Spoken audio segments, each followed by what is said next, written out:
Good morning बच्चों, welcome to back Hindi class. हम रहीम दासी के दोहे पढ़ रहे थे।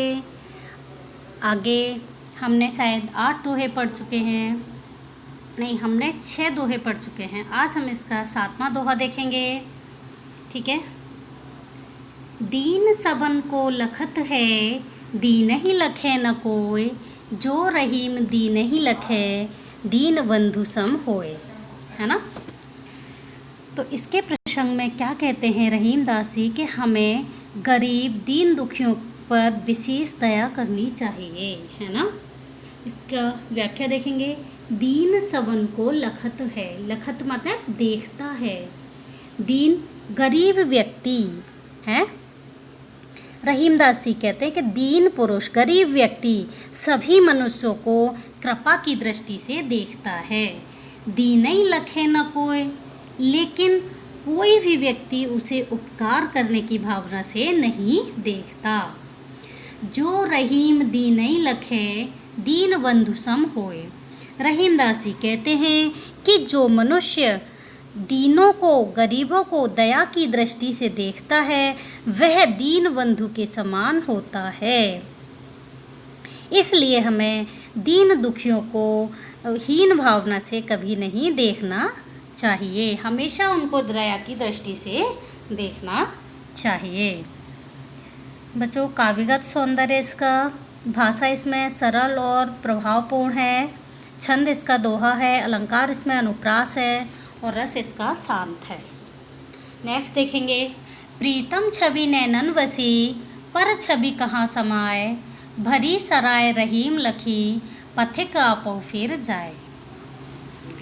इसमें रहीम दासी कहते हैं प्रसंग में, ईश्वर के प्रति प्रेम उत्पन्न हो जाने पर मोह स्वतः ही समाप्त हो जाता है, मोह अपने आप ही चला जाता है।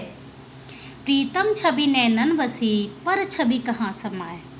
तो रहीम दासी कहते हैं कि मेरे नैनों में अपने प्रीतम का रूप बसा हुआ है, प्रीतम की छवि बसी हुई है, पर छवि कहाँ समाए। अब मैं इसमें दूसरे का रूप समाने के लिए स्थान कहाँ से दूँ, शेष ही नहीं है मेरे नैनों में। भरी सराय रहीम लखी, जिस प्रकार भरी हुई सराय को देखकर यात्री स्वयं ही, सराय मतलब बस को देखकर यात्री स्वयं ही वापस लौट जाता है, चला जाता है उसको देखकर, पथिक आपो फिर जाए। है ना। उसी प्रकार से नैनों में खाली स्थान न देखकर दूसरी छवि वापस चली जाएगी। ठीक है।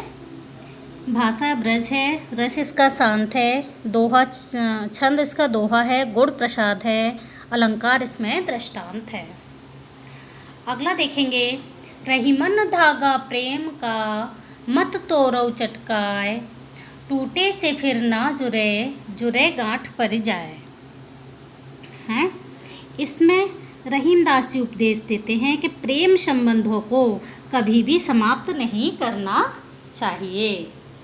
तो क्या कहते हैं, रहीमन धागा प्रेम का। रहीम दासी कहते हैं कि प्रेम रूपी धागे को कभी भी झटक कर नहीं तोड़ना चाहिए। मत तोड़ो चटकाए, कभी भी उसे झटक कर नहीं तोड़ना चाहिए। टूटे से फिर ना जोड़ो, क्योंकि जिस प्रकार धागा एक बार टूट जाता है और फिर नहीं जुड़ता है ना, और अगर जुड़ भी जाता है तो उसमें गांठ पड़ जाती है, उसी प्रकार से हमें अपने प्रेम संबंधों को नहीं तोड़ना चाहिए। अगर वो एक बार टूट जाते हैं तो उसमें गांठ पड़ जाती है, वह भले ही जुड़ जाएं, भले ही हम उससे अच्छा व्यवहार करें, लेकिन उसमें पहले जैसी बात नहीं रहती है। ठीक है। बाकी काव्यगत सौंदर्य इसमें सेम है, पहले जैसे ही है, अलंकार बदल गया है, बस रूपक और अनुप्रास। अगला दोहा देखेंगे। कदली सीप भुजंग मुख, स्वाति एक गुण तीन, जैसी संगति बैठिए, तैसो ही फल दीन। तो क्या कहते हैं रहीम दासी इसमें प्रसंग में, क्या कहते हैं, इस दोहे में कवि ने संगति के प्रभाव का वर्णन किया है कि जैसी संगति बैठी है वैसे ही फल देन। कदली सीप भुजंग मुख, स्वाति एक गुण तीन। रहीम दासी कहते हैं कि स्वाति नक्षत्र की बूंद तो एक होती है ना। स्वाति एक गुण तीन, एक बूंद होती है लेकिन इसके गुण तीन होते हैं, किंतु संगति के कारण उसके गुण तीन हो जाते हैं। वह जैसी संगति में बैठती है वैसे ही उसके गुण बदल जाते हैं। जैसे कदली केले पर पड़ती है तो वह कपूर बनती है, स्वाति नक्षत्र की बूंद। सीप अगर सीप में पड़ती है तो वह क्या बनती है, मोती। और भुजंगमुख अगर वह काले सांप के मुख में, नाग के मुख में गिरती है तो वो क्या बनती है, विष। वास्तव में यह सत्य है कि व्यक्ति जैसी संगति में बैठता है उसको वैसा ही फल प्राप्त होता है। तो बच्चों इसमें भाषा ब्रज है, रस इसका शांत है, गुण प्रसाद है, छंद दोहा है और अलंकार इसका दृष्टांत है। अगला देखेंगे, तरुवर फल नहीं खात है, सरवर पियहि न पान, कहे रहीम पर काज हित, संपत्ति सचहि सुजान। है ना। इसके प्रसंग में क्या कहा है, परोपकार की महिमा का वर्णन किया गया है। क्या, तरुवर फल नहीं खात है, तरुवर माने पेड़। रहीमदासी कहते हैं कि पेड़, वृक्ष कभी अपने फल को स्वयं नहीं खाते। सरवर पिए न पान, और तालाब अपना पानी स्वयं नहीं पीते। कहे रहीम पर काज हित, संपत्ति सचय सुना। रहीमदासी कहते हैं कि अच्छे व्यक्ति, सज्जन व्यक्ति अपनी संपत्ति का संचय परोपकार के लिए करते हैं। अपनी संपत्ति को इकट्ठा क्यों करते हैं, परोपकार के लिए, दूसरों के हित के लिए अपनी संपत्ति का संचय, अपनी संपत्ति को खर्च करते हैं, वही सज्जन पुरुष कहलाते हैं। ठीक है। अलंकार इसमें रूपक और अनुप्रास है, बाकी पूर्ववत रहेगा, सेम रहेगा। अगला देखेंगे, रहीमन देख वड़ेन को, लघु न दीजिए डार, जहाँ काम आवे सुई, कहा करे तलवार। तो इस प्रसंग में क्या कहा गया है कि छोटे लोगों की आवश्यकता अनुसार, छोटे लोग भी हमारे आवश्यकता अनुसार काम आते हैं, हमें उनकी उपेक्षा नहीं करनी चाहिए। रहीमन देख बड़ेन को, लघु न दीजिए डार। रहीमदासी कहते हैं कि हमें बड़े लोगों को देखकर लघु जनों को, अर्थात छोटे मनुष्यों को, छोटे लोगों का तिरस्कार नहीं करना चाहिए। जहाँ काम आवे सुई, कहा करे तलवार। जिस प्रकार से जहाँ छोटी चीज़ की आवश्यकता है, जहाँ छोटी सुई की आवश्यकता है वहाँ सुई का ही काम होगा, और जहाँ तलवार की आवश्यकता है वहाँ तलवार ही काम करेगी। ऐसा नहीं है कि जहाँ छोटे मनुष्यों की आवश्यकता है वहाँ बड़ा मनुष्य काम कर देगा, है ना, धनवान व्यक्ति काम करेगा, ऐसा नहीं होता है।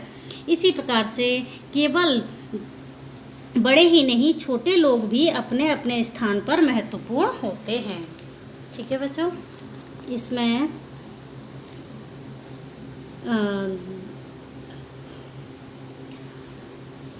इसका अलंकार दृष्टांत है, बाकी सब कुछ पूर्ववत है। ठीक है। नेक्स्ट देखेंगे, जो रहीम सुख होत है, बढ़त देख निज होत। है ना। रहीमदासी कहते हैं इसकी अपने गोत्र को बढ़ता हुआ देखकर अपार आनंद की प्राप्ति होती है। जो रहीम सुख होत है, बढ़त देख निज, बढ़ते हुए गोत्र को बहुत ही आनंद की अनुभूति होती है। यह आनंद कुछ ऐसा होता है जैसे बड़ी बड़ी आँखों को देखकर अपनी छोटी आँखों को सुख मिलता हो। आँखियों को सुख हो, हमारी आँखों को सुख मिलता हो। ठीक है। भाषा इसमें ब्रज है, रस शांत है, गुण इसका प्रसाद है, छंद दोहा है और अलंकार इसमें दृष्टांत है। नेक्स्ट है, रहीमन ओछे नरंते, तजो बैर उर्प्रीत, काटे चाटे श्वान के, दुह भांति विपरीत। है। इसमें प्रसंग में क्या कहा है, इस दोहे में नीच व्यक्तियों के प्रेम और द्वेष दोनों ही कष्टदायी बताया गया है। रहीमन ओछे नरंते, रहीमदासी कहते हैं कि हमें नीच व्यक्तियों से किया गया प्रेम और द्वेष दोनों ही घातक होते हैं, इसलिए हमें छोटे व्यक्तियों से, नीच व्यक्तियों से ना तो अधिक प्रेम और ना तो अधिक द्वेष, बैर करना चाहिए। काटे चाटे श्वान के, श्वान मतलब कुत्ता के, जिस प्रकार कुत्ते का काटना और चाटना दोनों ही कष्टदायी होते हैं। अर्थात क्या होता है, कुत्ता अगर काटता है तो विष फैलता है और अगर चाटता है तो अपवित्र कर देता है। दो भांति विपरीत है ना। ठीक उसी प्रकार दुष्ट व्यक्ति की मित्रता और बैर दोनों ही कष्टदायी होते हैं। ठीक है। भाषा ब्रज है, रस इसका शांत है, गुण प्रसाद है, छंद दोहा है और अलंकार इसका अनुप्रास है। बच्चों आज ये चैप्टर समाप्त होता है। कल